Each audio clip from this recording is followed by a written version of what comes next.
Hi everybody, it's Anna and welcome back to my Booktube channel. I'm really happy to have you all here for my 8 years on Booktube thoughts and reflections. When I was sitting down to kind of take stock of the videos I wanted to make this year, I realized that I've actually been on Booktube for a pretty long time, all things considered, and for the most part, publishing videos pretty consistently, at least a few every year. So I really wanted to make a video kind of reflecting and thinking about my 8 years on Booktube. This is probably going to be filmed and then edited in batches because in case you're new here, I currently have a 3-month-old. I just gave birth to my first child back in December. And I'm kind of filming in between when I can pass her off to my husband or when she's napping. So if we're interrupted here or there's like abrupt wardrobe changes, that's most likely why. So I was sitting down kind of thinking about how I wanted to organize this video because 8 years is a lot of material to cover, and kind of what I have written down in this notebook is some initial thoughts of what that year was like for me personally, but also on Booktube. Books that I read that were important during that year or that stayed favorites. An indie bookstore that meant a lot to me that year. And then generally speaking, the top videos, like the top 3 videos that performed the best in terms of YouTube metrics. I also decided to talk about how many books I read and how many subscribers I gained or lost each year. And then we'll probably finish by talking about some conclusions or pattern observations and just final thoughts on what those 8 years were like. And some interesting patterns emerged when I actually sat down to write it all out. So let's go ahead and get started. So the first year that I was on Booktube was 2018. I read 188 books and I gained 136 subscribers. That was a sort of blisteringly quick start. I had just moved from Florida to Seattle the previous fall. I started making Booktube videos in, I think, January of 2018. This was the year of filming on a laptop with a crappy webcam at first. Some of those early videos I look back on kind of lovingly, even though they're a little cringe in my opinion, but we should all be a little bit cringe in the beginning of things. That's just the nature of starting something new. And then gradually I got a better camera and microphone as a birthday gift from my husband, but it was very low tech, relatively speaking, in those early years. The bread and butter of a lot of YouTube channels back then was Tag Tuesday and Top 5 Wednesday, and those were also the backbone of my channel. Top 5 Wednesday was started by Sam at Thoughts on Tomes. I got lots of great video ideas from her. Tag Tuesday has kind of had phases where it waxes and wanes. I think it's popular again now when I'm recording it in 2026, but it was really popular back then. This was also the beginning of my experience starting to explore reading a lot of queer literature, mostly in young adult books and comics and graphic novels. So I had come out as bisexual a few years prior to this, and I was kind of on my way towards understanding my gender identity. I identify as somewhere under the trans non-binary umbrella.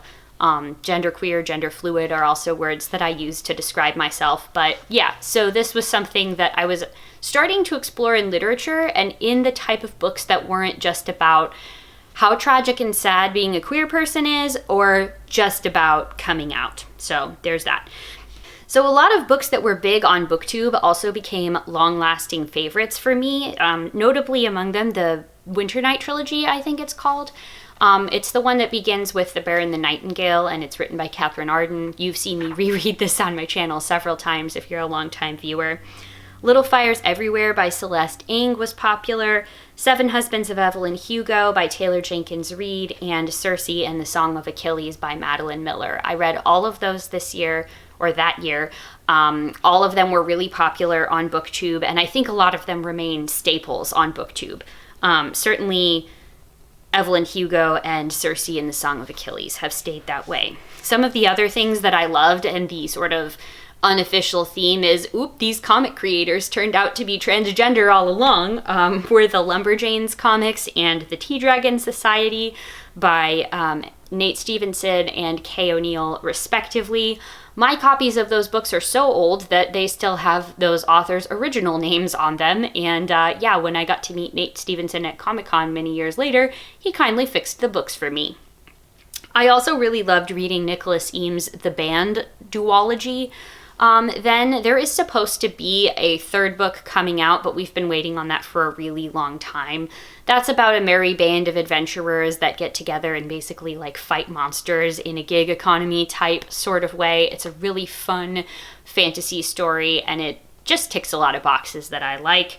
We are going to be here forever if I get this in depth about everything that I want to talk about, so I will try to be a little bit more brief.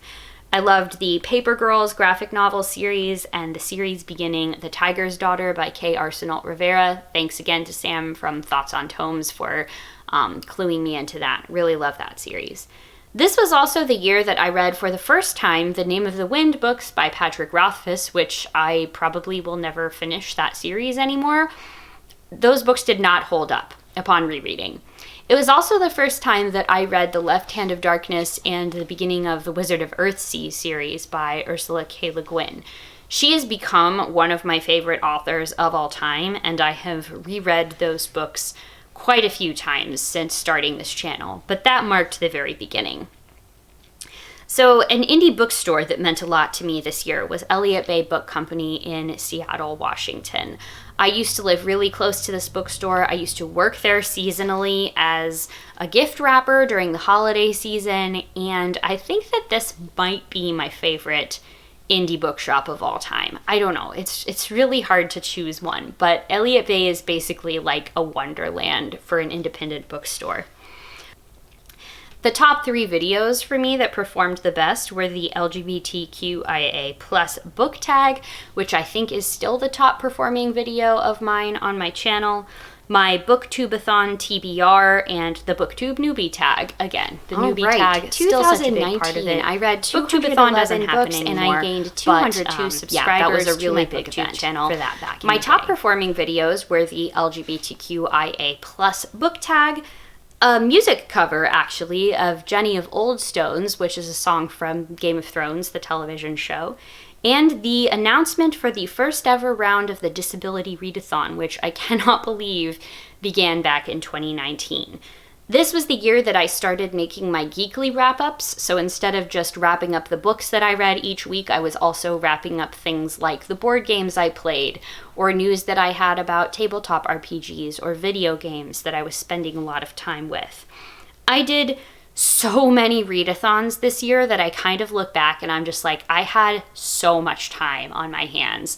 I was basically in between jobs at the time of a lot of 2019, and I was starting to get my freelance gigs off the ground. But in between that, I had a lot of time to do readathons and make these videos. I also did a ton of tags this year, and this year saw my first attempts at vlogging and making thumbnails. So I did some travel vlogs, I did some vlogs of just reading in different locations, and the thumbnails, honestly, I probably could stand to go back to making better looking thumbnails. I just don't have time right now. In 2019, we moved again. We got our second dog, so longtime viewers of the channel will remember our dog Lily, who is a yellow lab mix. And then we got our second dog, Gemma, in 2019. The important bookstore to me this year was Brick and Mortar Books in Redmond, Washington, because that is where I joined the Romance Book Club. I got really interested in learning more about this whole entire genre of books that I hadn't read very much in, and that was romance. So I looked around, and this bookstore had an amazing in-person book club that I joined, and I was in that book club literally until I moved away from the Seattle area in 2024. So let's see, what were some important books for me that were also big on Booktube that year? The biggest one is Genderqueer by Maya Kobabe. This is kind of, I think, now more widely known as one of the most banned and challenged books across the US, but it's an amazing, like, autobiographical comic of the author's experience coming out as genderqueer and going on this, like, journey of identity and finding community with other people along, like, the gender spectrum. It's still one of my favorite books to this day.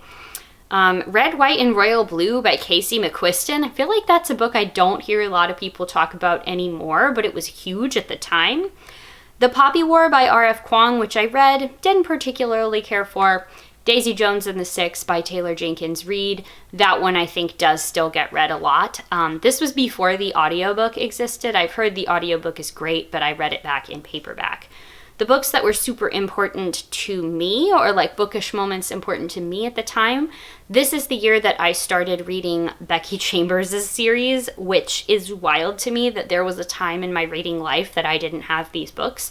These are basically like my favorite books ever. Like I said, I started reading and enjoying romance on purpose, and this was the beginning of me more intentionally reading books by authors because the author had a certain identity. So Black authors, queer authors, disabled, Indigenous authors. The themes of identity were really strong for me and also on Booktube generally. A lot of the readathons that I participated in, and obviously the disability readathon that I co-created with Erin, were really centered around these themes and questions of identity and of uplifting authors who shared those identities. I also read Dune by Frank Herbert for the first time ever this year, currently in the process of rereading that book.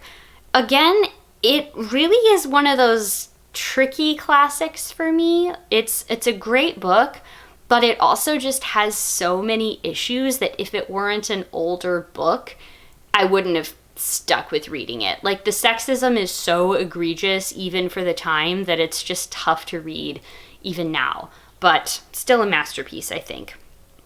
This was the year that Mary Oliver died. Mary Oliver is one of my favorite poets of all time. She's frequently comes up in the answer to the questions about like if I could meet any author, living or dead. This was when I began reading her collection Devotions, which is a collection that was published, I believe, after her death, of lots of her different poems collected from across the span of her career. This was the year that I also started reading Ocean Vuong. I believe On Earth We're Briefly Gorgeous was this year, and I also read their poetry collection, Night Sky with Exit Wounds, this year. The comic series I loved the most was Giant Days.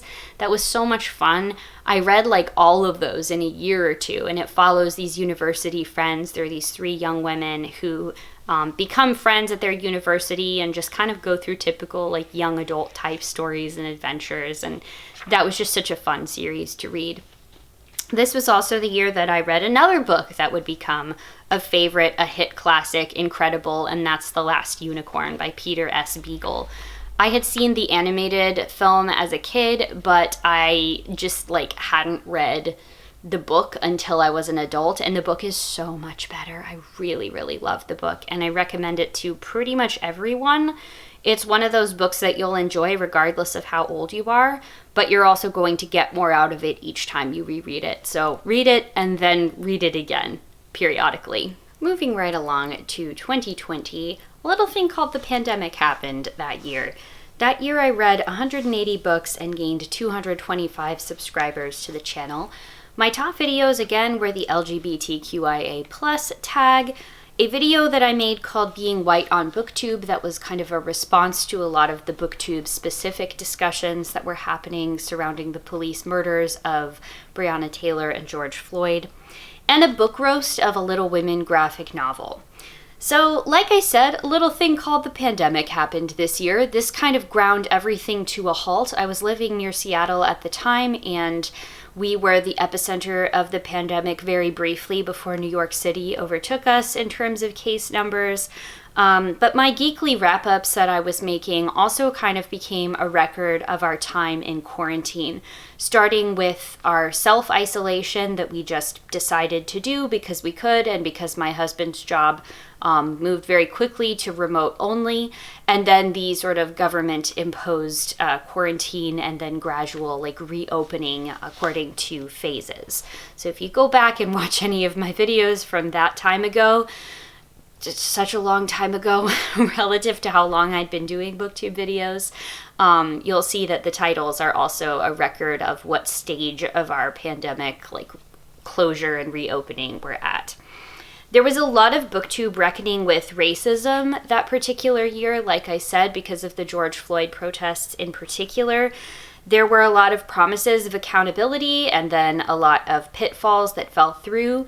This is something that in a recent video, Nick from Dr. Cranky Pants Reads has actually talked about, and then lots of other booktubers talked about as well, which is the sudden influx that a lot of Black booktubers had to their channels of people that were basically like looking to expand their racial consciousness or educate themselves about the sort of race and privilege dynamics at play here in the United States. Basically would go subscribe en masse to Black booktubers and then never watch a single video. And in his video, Nick goes into a little bit more of the like YouTube reasons why that then tends to bury videos by creators who are already not getting eyeballs on their videos very much because of the algorithm.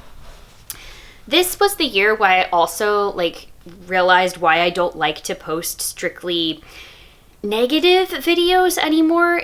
Let me explain what I mean by that. I am okay with giving a book a negative review. I think a big part of what I want to do here on this channel is to be honest and fair about reviewing the books that I read. I don't review every single book that I read, but in general, I do try to refrain from sort of that insult comedy type stuff. A lot of booktubers can pull that off really well, and I really just don't think I'm one of them. I did a book roast of this Little Women graphic novel that I absolutely hated and tried to deliver my negative review in a more comedic way, and I just don't think it landed. I also got a lot of really negative comments on that video. Not from people that had useful critique of the way that I decided to review that book, but from people that I think were drawn in simply because of the negativity. They would show up and start insulting me, insulting the way that I talk, belittling other people in the comments. It was just a weird time, and I don't know if that's because of the tone of the video, even though it was sort of tongue-in-cheek and meant to be a humorous negative review. But it just didn't work for me. I tried it. I don't really do that anymore. Okay, let's see. I have a couple important bookstores to me this year. The first one being Phoenix Comics and Games, which is a comic book and game store in Seattle. They were my friendly local comic shop for the longest time, and they were very quick to kindly pivot to mailing me my comics every month when things shut down because of the pandemic. And then also Betty's Pages in Lowell, Michigan. Full disclosure, that is run by Nicole, who is a friend, and it is a really awesome, queer positive, and really just, what do I want to say? It's a very mission-driven indie bookstore. So let's talk about some important books to me this year. First up, we have Bluesky by Maggie Nelson. I think that's become more of a booktube favorite now. I don't really remember that it was at the time, or at least I didn't see a lot of people talking about it. That's a top favorite book of all time for me still. I read pretty much all of Saga, the comic series by Brian K. Vaughan with art by Fiona Staples. That's a series that I've kind of fallen off of keeping up with, but it was absolutely just the space fantasy escapism that I needed at the time. Although, fair warning, if you're using it as escapism, it's not happy escapism. It was just the problems were not my own and were not COVID related. I read All Boys Aren't Blue by George M. Johnson, which is a queer memoir about growing up as a queer Black person with a sort of gender expansive identity. I listened to this on audio and he narrates the book himself. It was really good. White Rage, The Unspoken Truth of Our Racial Divide by Carol Anderson. Okay, this book was one of those nonfiction books that really shifts a lot of the paradigms that I had for thinking about the world. So a lot of people read the book White Fragility. I don't even remember what the author's name is at this point. And I believe that book was written by a white woman for a target audience of other white people about basically the fact that whiteness protects itself through maintaining its own fragility and its own inability to withstand criticism or critique or honest feedback. That book was fine, but I think White Rage actually got at something that is deeper to the heart of American culture, which is not just that whiteness is fragile as a construct, but that whiteness as a construct is entirely based around the hatred of Black people and the rage that these sort of like white establishment has towards Black people and people that want to like transgress across these really strictly defined racial lines. Sometimes those can be explicitly defined, such as laws in the Jim Crow era. Sometimes they're a little bit more implicitly defined, such as when white people very condescendingly say, "Oh, you're so articulate," to a Black person who's really well spoken, or just to other sort of things like that. That was a book that made me think about racism not just as a function of individual attitudes or behavior, but as something that is built into human culture and that is perpetuated at a systemic level. The individuals are kind of just the foot soldiers, I guess, in the way that the system of racism and white supremacy replicates itself. So, really good book. I would definitely recommend it, and it's very thought-provoking. I also read, The Line Tender by Kate Allen. This was another audiobook. I did a lot of audiobooks in 2020. I think partially because it was really tough just having to listen to the sound of my own anxious thoughts during this pandemic, but some of it was also because I couldn't go to the library, but I could get library books out via ebook and audiobook. The Line Tender is a middle grade novel about a young girl whose mother goes missing. She is a shark biologist and she's missing while she's looking for this shark. And the girl also tragically loses her best friend. Her friend dies in a drowning accident. And I listened to this on audio. It was absolutely incredible. I know that the premise makes it sound like it's really depressing, but it is one of those children's books that deals with grief in a really honest and straightforward way that feels developmentally appropriate, but also isn't talking down to a child audience or dumbing down feelings of grief and loss and how complicated and messy those type of things can be. I was definitely brought in because I love sharks and I think they're super cool, but it really just moved me to tears, the account of the friendship she has, not just with her best friend, but with the other people in the book. Another sort of heartbreakingly sad book, and this one I did pick up from Black Garnet Books, was The Stars and the Blackness Between Them by Juanda Petrus. This is a young adult, kind of a romance, but also kind of a drama novel about two Black girls who are teenagers and they fall in love. This is about themes of identity, queerness, race. One of them is also terminally ill with cancer, so just a content note for that. In case that's something that you're sensitive to, you might want to skip this one, but it was really good. Again, really well written and very powerful. And then we have This Is How You Lose the Time War by Amal El-Mohtar and Max Gladstone. This was before the whole Biggless Dickless thing happened on Twitter, which, if you don't know, it was a tweet from an account called Biggless Dickless that had, I think it was an Evangelion or some other type of anime profile picture.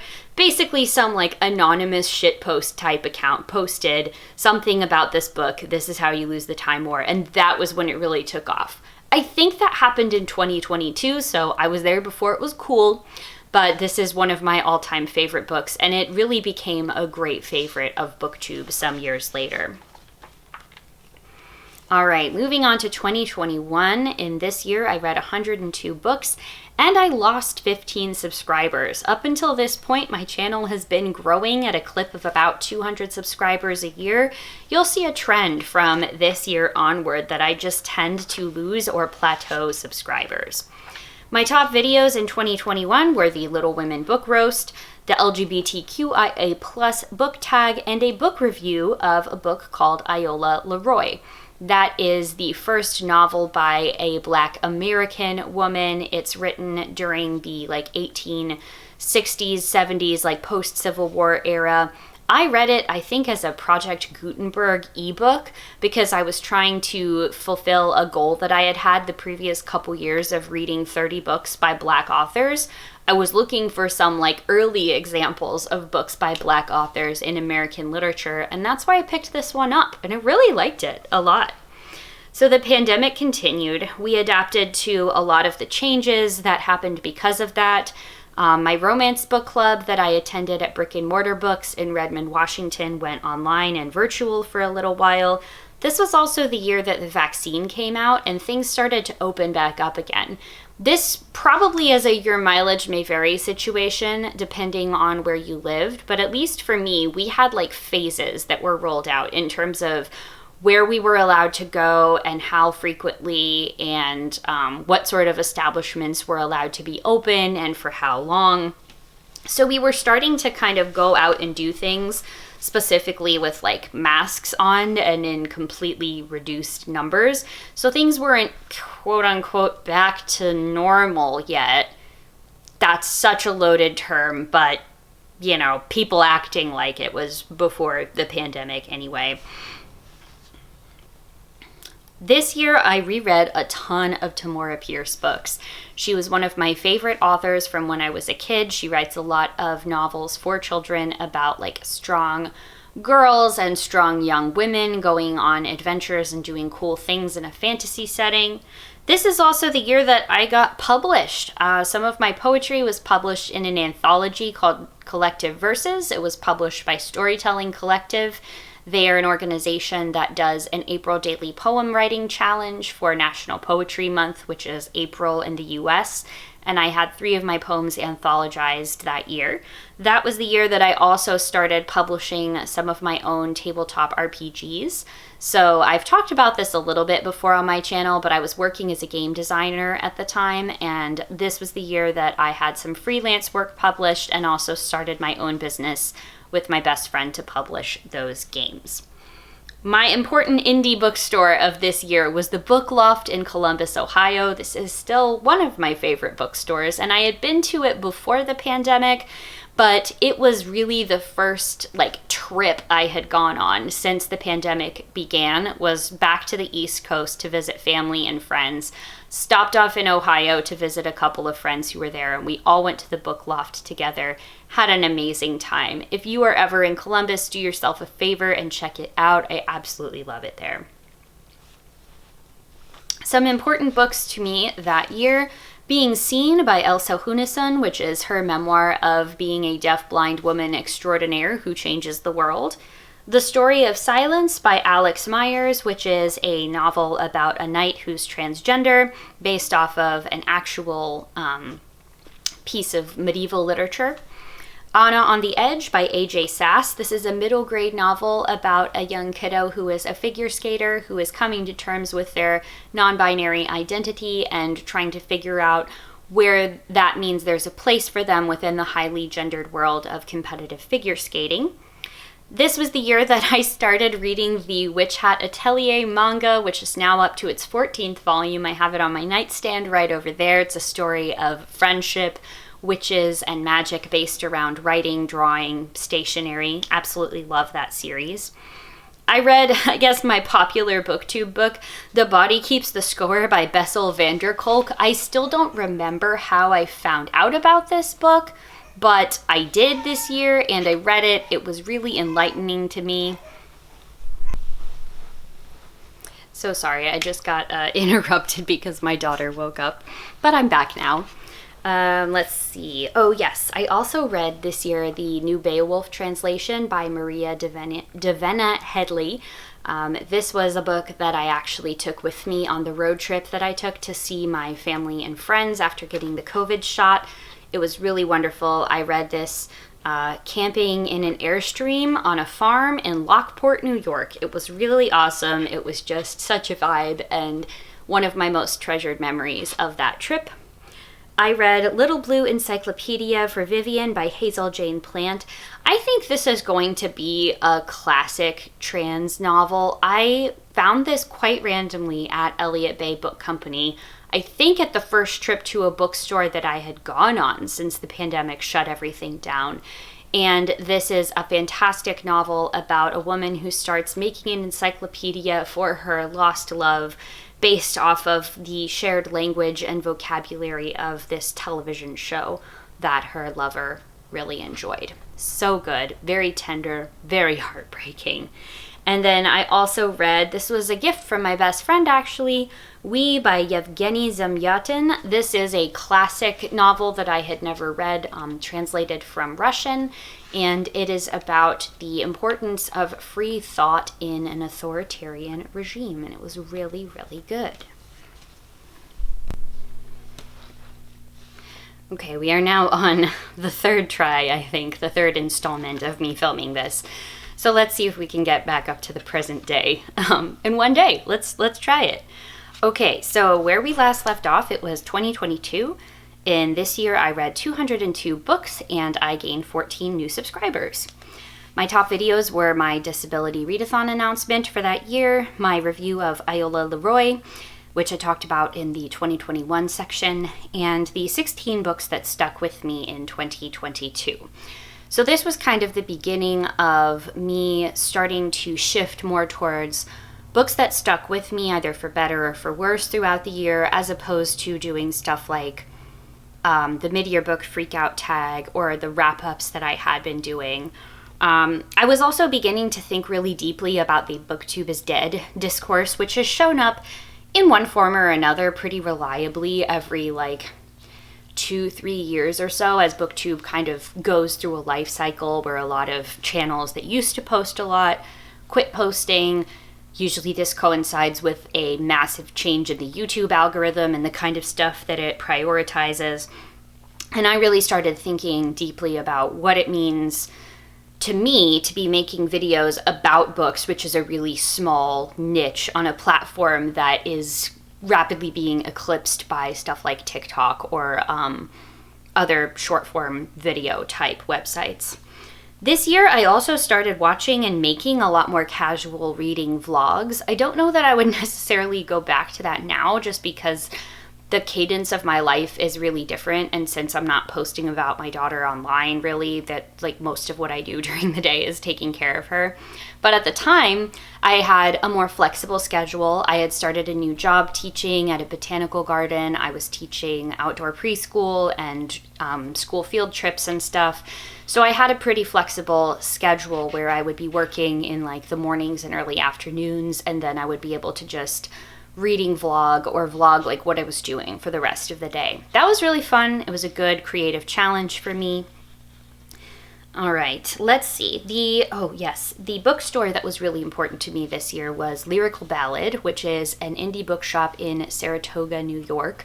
If I remember correctly, they had kind of a combination of new and used books, but my favorite thing about this bookstore is their rare book room, which is inside of an actual bank vault, since part of the building that the bookstore is housed in used to be an old bank. So it does feel really kind of magical and fun to walk through those old bank vault doors into what feels like a treasure room of rare books and maps, and I had a lot of fun in there. Even though all that stuff was way out of my price range, I really liked going and exploring that. So let's talk a little bit about the books that were important to me, or that stuck out to me in 2022. This was the year that I read all of the Sandman comics by Neil Gaiman, and since I've read all of those, a lot of the pretty disturbing sexual assault allegations against him have come out, and I still feel really conflicted about whether or not I recommend these. I think personally I come down on the side of I'm not recommending him as an author, but there are amazing artists that he collaborated with to write those comics, and I'm still personally holding on to my own copies, even if I'm not going out and evangelizing them at the moment. This year I also read Year of the Tiger, the memoir by Alice Wong. I read The Premonition, a pandemic story by Michael Lewis, which is, I think, the first Michael Lewis book I had read. Maybe, I can't remember, but this is kind of his story about everything that was leading up to the outbreak of COVID in late 2019, early 2020. I learned a lot about public health from reading this book, and it kind of kicked off my current hyperfixation fascination that's been going for a few years now of things like pathology, epidemiology, and public health. That's been something I've wanted to learn a lot more about since reading this book. I had 2 recommendations from my friend Alina, who runs the channel Eclectic Reads. She and I have very similarly eclectic tastes, and I've always gotten great recommendations from her. I read 2 this year that are favorite books that I still think about all the time. One of them is American Wolf by Nate Blakesley, which is a nonfiction book about the reintroduction of the American gray wolf into Yellowstone National Park. And the other is American Zoo by David Grazian. And that is more of a sociological study about the zoo in America and how the zoo constructs nature and what it means to be human, what it's like to work at a zoo where you have to deal with people that come in and are science deniers. They deny that, evolution exists, that sort of thing. And as somebody who is a science educator and who works in a more informal education context, or I have worked in more informal education contexts, this resonated with me personally, as well as just being a really interesting animal story. This was the year I read Detransition Baby by Tori Peters, which is still one of the weirdest and most ambitious and enjoyable novels I have ever read. I need to give it a reread at some point. This is also one of those novels that I had checked out of the library and then realized pretty early on that I needed to actually go out and purchase a copy so I could annotate it, which is what I did. I read Legends and Lattes by Travis Baldree this year. Again, I found that book to be kind of meh. I know a lot of people really like it, but for me, I have a tough time with a lot of cozy fantasy reads because I just find that they're a little too cozy and don't really have enough of an edge for me. So it was fine. It was pleasant to read while I was in the moment, but it's really mostly on this list because of how much it exploded in popularity and because I think my opinion's kind of in the minority. I read Darkness at Noon by Arthur Koestler, which is a recommendation from my best friend Colin. This is a story about a man serving time in prison for his anti-authoritarian activism. It's a novel. It's really good. It's one of those books that you close it and you gotta just sit there and breathe deeply for a little bit after you've finished it. I read How to Keep House While Drowning by K.C. Davis. This is, to date, I think the only sort of self-help nonfiction book I have actually ever found helpful. I've talked about it a bunch on this channel, but basically it is a book about how to make housekeeping and household care tasks work for you, how to create a functional space. It's written specifically for people who are disabled and or neurodivergent, so I find that the tips in it actually are meaningful and make a difference. I read Braiding Sweetgrass by Robin Wall Kimmerer this year. And I read the first in a trilogy, Victories Greater Than Death by Charlie Jane Anders. This is a trans space story that I really love that gives me sort of a lot of hope and optimism the way that only the best science fiction can.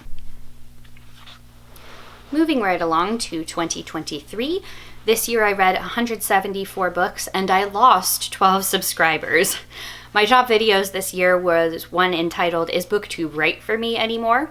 The other one was called Booktube is Dead and I Am a Necromancer. And the third, kind of unsurprising that it was a reading vlog, it was called Horror Books with a Side of Witchy Romance and Vegan Baking, which was my October 2023 reading vlog. Those are all buzzwords that I guess are guaranteed to get people to click on your video in October, but that was fun to make. As I was rewatching some of the videos for this, I realized that I have not gotten better about one of my tics while I'm being recorded, which is, I'm doing it now, looking up at the ceiling. It's just so hard to watch those videos back because I see how frequently I do it. I don't notice it in the moment, and then it drives me crazy when I'm watching myself back. But I really have to think about not doing it. I just seem to reflexively drift off to just above whatever it is I'm supposed to be looking at. At this point, a lot of the issues with Booktube that I talk about in those popular videos are kind of the same as they were 3 to 4 years prior. So the 2019-2020 issues, pre-COVID, of course. One of my big concerns that I discuss in here was how everything that is now made on the internet, but also in Booktube, starts getting flattened into content. And I really resist and resent the contentification of things on Booktube because I'm not here to make content. I'm here to make videos and share thoughts and ideas. I'm not making things primarily so people will click on them or engage with them. Like, that is not my primary goal. I see what I'm doing in this space as creative and artistic, even to an extent, even though I am very minimal in terms of the sort of artistic flourishes I have while making these videos. The artistry is really more in the reviews of the books themselves. So, as I said, I think earlier in this video, and if I didn't, Nick, Dr. Cranky Pants Reads, made an amazing video about this very recently, and I'll make sure that it's linked in the video description, because he articulates a lot of the things that I talk about in my videos, but he's making it now in 2026. My sort of call-out indie bookstore this year is So and So Books in Raleigh, North Carolina. I got lucky enough to visit there while I was on a work trip, and they are an awesome indie bookstore that has a really strong poetry section. They had an entire section of chapbooks and just the kind of stuff that you don't always find even in a well-stocked indie, because I guess not that many people tend to read and buy poetry. It is a little bit more of a niche thing, but I really loved the selection of chapbooks and otherwise like not traditionally published yet authors that they had there. Books that stuck with me this year. Babel by R.F. Kuang, that was a great read. I have a feeling if I went back and reread it now, some of the things that annoy me about her writing would make me esteem it a little bit less. But it was a really good read at the time. I read The Call Out by Kat Fitzpatrick, which is an awesome novel written in verse that is kind of a trans riff on Eugene Onegin. I think I'm pronouncing the last name correctly. Really fun and enjoyable. I read an amazing graphic novel called Shubik Lubik by Dina Mohammed. I believe that this was originally published serially, like as a webtoon in Arabic, because the author is Egyptian. It was also then published under Shubik Lubik as a graphic novel in the US, and it can also be found under the English title, Your Wish is My Command. I've seen both editions of the book that way. I read An Immense World and I Contain Multitudes by Ed Yong. Both of these are just masterworks of scientific communication that really shifted the way that I view the world of animals and the world of microorganisms. I would highly recommend both of these to everyone. The Hacienda by Isabel Cañas was a book that I read for my romance book club. I really enjoyed it, even though it is a lot more horror than romance. But it is like a haunted house story that takes place in the aftermath of the Mexican Revolution. This is also the year that I began kind of unwittingly my so-called Cadfile challenge, where I started to reread the entire Brother Cadfile mystery series by Ellis Peters.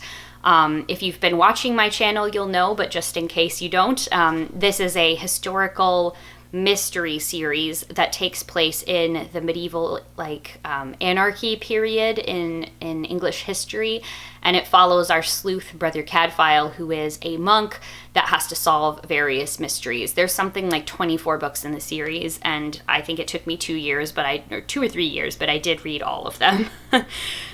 This year I read Deacon King Kong by James McBride. This was my second ever James McBride. It's still my favorite, I think. Leech by Hiram Ennis was a really just creepy and disturbing gothic horror type story with strong echoes of John Carpenter's The Thing. It was also very queer, very trans, really creepy. Like it's lived rent-free in my brain for a while and was really, really good. This year I also read a lot of how-to manuals on sewing and mending. I got really into trying to sew costumes and just other stuff for around the house this year. I read Yellowface by R.F. Kuang. That was probably the buzziest book of 2023 that I read. I liked it a lot more when I first read it when it came out than when I went back and reread it. Kind of like I said, there's things now, having read all of her books to date, that annoy me about her writing that I didn't really care for so much upon rereading. But that was definitely the most popular book that I read. I listened as an audiobook to All the Beauty in the World by Patrick Bringley. This is kind of a memoir of the author's experience of becoming a security guard at the Metropolitan Museum of Art in New York City. He takes on this job after his brother dies of cancer, and he's kind of feeling like he needs a change in his life. So it is about artwork. It's also about grief. It's also about the ins and outs of a job, a position that we might not necessarily think about. So it was cool to kind of learn about the behind the scenes stuff that a security guard does. I read The Viral Underclass by Stephen W. Thrasher. He, I think, was a professor. He got, unfortunately, fired from his job because of his pro-Palestine activism. But he is a really great writer about like the sociology and public health of pandemics and like the social determinants of health and health inequities that exist. He's also queer, and so he writes a lot about the sort of viral underclass that emerges in the way that like people respond to pandemics like COVID, like AIDS, etc. Book that really changed the way that I think about a lot of things, a lot of the way that we organize our society too. I read Fans Have More Friends by Ben Valenta. This is kind of a examination of sports and like the benefits that sports bring to us and our societies. And I read The Adventures of Cavalier and Clay by Michael Chabon. Really long book, much older than I realized. Absolutely incredible. That and Deacon King Kong are probably tied for the best novel that I read that year. All right, we are getting close to the home stretch here. 2024, I read 120 books and I gained 15 subscribers. My top videos were I took some time off video, which was about me basically taking some time off because we were going through some fertility treatments, and then having to take more time off because this is when we moved from Seattle to Baltimore. So I went through a pretty significant drought in terms of posting this year. I also, second most viewed video was the 88 books that stuck with me this year, or sorry, I read 88 books this year. Here's what stuck with me. And then the last was Come With Me on a Christmas Trip to the Bookstore. I read a lot fewer books this year than I usually do. Like I said, it was a cross-country move. There was a lot of like burnout recovery and life stress happening in 2024, so I'm sure that affected my output on so many levels. But honestly, I was kind of just in survival mode and dealing with a lot of just really intense emotions surrounding the fertility treatment and, you know, the journey that we were on to try and figure out how it is we were going to be able to have a kid. I can hear the exhaustion in my voice when I go back and like watch those videos. It kind of hurts to watch because I just remember what it was like to be in that place. That was really tough. The bookstore that I wanted to call out is Birch Bark Books in Minneapolis, Minnesota. This is owned and operated by the author Louise Erdrich, and it is an Indigenous books, literature, and like art-focused bookshop. We were going to be stopping in Minneapolis on our road trip because we drove from Seattle to Baltimore for the move, and I was like, we have to go here. I don't know when I'm next going to be in this area. I need to be there. It was awesome. Really glad that I did that. And now for the books. Okay, there's so many books that were good this year. It's wild. I read more Cadfile. That was kind of my big thing. I read Foster by Claire Keegan and a lot of her other books. I read Here We Go Again by Alison Cochrane, which was an absolutely incredible romance. It's one of those like peak of the genre books for me. This was the year I started reading John Wyndham, so I read The Midwich Cuckoos and The Trouble with Lichen at that point in time. I read a nonfiction book called A Paradise of Small Houses by Max Podemsky, which is a lot about urban architecture and the way that we design houses and the way that dwellings are zoned, what that tells us about like the history of the US. I read True Biz by Sarah Novich, which is a novel about a girl who starts to go to a deaf school. She's deaf, but she's always been mainstreamed, and it's kind of her political awakening and activist awakening. I read Against Techno-Ableism, Rethinking Who Needs Improvement by Ashley Shule. This was a sort of extended essay on the tensions between tech optimism, which is the like theory that technology is going to solve all of our problems and kind of wipe away our issues, and how that comes into conflict with the fact that disability is not a problem to be solved, that while disabled people can really benefit from assistive technology, that the goal shouldn't be like the erasure of people with disabilities. because there's a lot of like ableist value judgments about people with disabilities being like less desirable or worse members of society. Really good, thought-provoking essay. Oh, this was the year I read The Prospects. So that was a romance as well by K.T. Hoffman, and it's about two men in a minor league baseball team falling in love. One of them is trans. This like healed something in my soul to read, and I really hope that we get to the point one day where like Major League Baseball and just our other sports are more accepting of queer people, and where trans people can play sports without bigots getting in the way. That would be great. Another baseball romance I read that year was The Art of Catching Feelings by Alicia Thompson. Really fun. A couple other really amazing nonfiction books here. I had Undrowned: Black Feminist Lessons from Marine Mammals by Alexis Pauline Gumbs. I read Doppelganger by Naomi Klein. Eve by Kat Bohannon, which is subtitled something like How the Female Body Drove a Certain Number of Years of Evolution. Gentrification of the Mind by Sarah Schulman, and One Game at a Time: Why Sports Matter by Matt Hearn. So I could go on and on about a lot of these. 2024 was truly, I think, one of the better reading years that I've had. Probably the best one since COVID. Okay, and last but not least, we are getting to 2025. This year I read 156 books and I gained 46 subscribers. My top videos were the ones about banned books and disabled characters. That's one that I'm really proud of. A review of The Safe Keep by Yael Vanderwoden, which was shortlisted, or I forget how many book awards that it won. I believe it was shortlisted for the Booker, the Women's Prize, and then it also won the National Jewish Book Award. Really excellent novel. And then my Booktube Gratitude and Joy tag, which I believe Pat tagged me to do. I can't remember now off the top of my head, but that one was super fun. My views were way up this year. That was completely unexpected, and I'm not entirely sure what happened. It's possible it's because I was posting more regularly, so maybe I got an algorithm bump because of that. I think it might also be just because I connected with a lot more like new to me booktubers, some of whom are new to Booktube, like have been here for, just a couple years, like a handful of years, but a lot of which were new to me. So if you came to me at some point in 2025, thank you. It's really awesome having you here. It was definitely nice feeling like there was a sudden refresh of like life breathed into Booktube in this year, for me as a viewer and as a creator.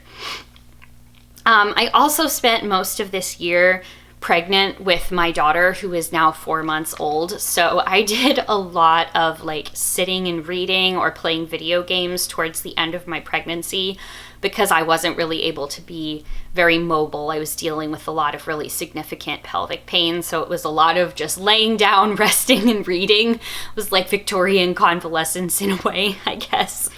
My significant bookstore this year was AnnaG Books, which is in Baltimore. This is my sort of favorite bookshop that's here in the city. And this is a city whose nickname is the city that reads. So there's lots of incredible bookshops and libraries here, but AnnaG is just really special to me. If you're ever in town, you should definitely visit. Okay, so what were the best books that I read in 2025? One of them was definitely The Safe Keep, which I mentioned earlier.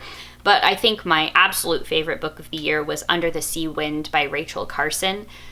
This is the first book in her trilogy about the sea. It really just turned me on to the beauty of this nature writing. I knew about her through Silent Spring, but I hadn't really read any of her other writings, and this just blew me away. It's Okay Not to Share by Heather Shoemaker. This book is a guide for people who are like early childhood educators, or honestly anybody who spends a lot of time with really young children. About basically just how to navigate a lot of the pitfalls that we run into when we're trying to educate young children. We need to be able to teach them that it is okay not to share, that rough and tumble play is good, actually, that it is important to create environments where children are able to explore and take risks. It talks a lot about the difference between something that's risky and something that's actively hazardous, which is a big part of what I get to negotiate, with my coworkers in the outdoor schools. So the idea is that like a risk is something that is, you know, managed well. The benefits of taking those risks could outweigh the detriments. A classic example of this is letting kids climb trees or play on the monkey bars. Yes, they could fall out and hurt themselves, but the benefits in most cases outweigh the potential risks versus something that's hazardous, which is pretty much always going to be really dangerous and should be avoided. So really good book if you work with young kids or if you have young kids. Another excellent nonfiction book, Into Unknown Skies by David Randall. This was a 5-star book that I did not expect to be a 5-star book, about the first race around the world in airplanes. Dark Renaissance by Stephen Greenblatt, which I'm currently rereading from a nonfiction book club actually, is his take on the Elizabethan age and the little-known kind of cryptic life of the playwright Christopher Marlowe. I read a lot of Christopher Marlowe that year, partially for Shake-Tember. I read Edward II, and then I got really into my project to read all of his plays. So I read Dr. Faustus in October, and I haven't been able to pick him up in a little bit again, just because I've been busy with an infant. But I do look forward to getting back to that. Maybe after rereading Dark Renaissance, I'll get the spark. This was also the year that I started reading T. Kingfisher, who is now 100% one of my favorite authors, and I want to read everything she writes. I read The Grimoire Grammar School Parent-Teacher Association by Caitlin Rozakis. This is one of those books that I think was like, I was just looking for something kind of lighthearted and fun to read, and this is about exactly what it sounds like, a family that's like unexpectedly thrust into a magical world. It's very light, and it's got really good social satire, and it kind of strikes the right balance between not necessarily coziness, but like a sweet book that has a little bit of an edge to it. Liked that very, very much. And yeah, those are all of the books that really stuck with me from 2025.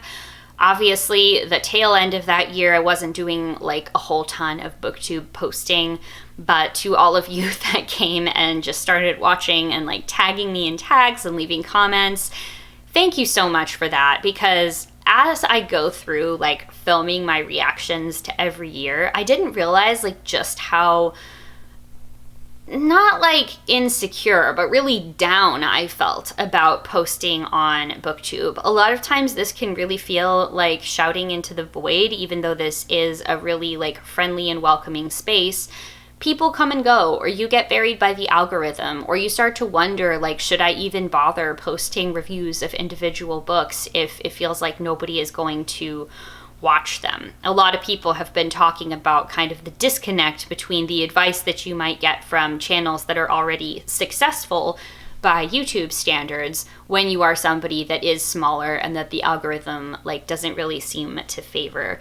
But in 2025, I really feel like I was able to hit my stride in terms of cultivating an audience and a community really that just really wants to be here, and that is really engaged with these type of discussions with me. I do love that we get to chat about stuff in the comments, and then so many of you I chat with like outside of this, whether it's on Discord or Voxer or Instagram. I'm thinking of Pat, I'm thinking of Ali, Alina, Aaron, just so many people that I really appreciate having as Booktube friends. And yeah, so thank you all for that.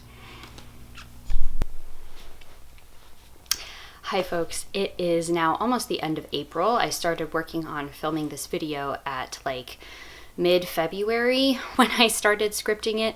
My daughter was 3 months old when I started filming, and then now she is 4 months old. So this is just to give you an idea of how much time has elapsed working on this video. This one was definitely one of the more exhaustive videos that I have ever made for this channel. But if you've made it this far to the end, thank you for being here and for watching. And to all of my viewers, subscribed or not, whether you've been here since the very beginning, the early days, or whether you are just now joining me here, I really do appreciate having each and every one of you here.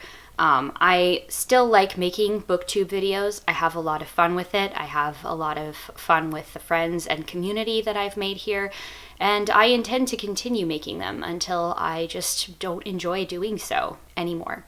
So as always, thank you all so very much for watching. I will see you in the next one. Bye.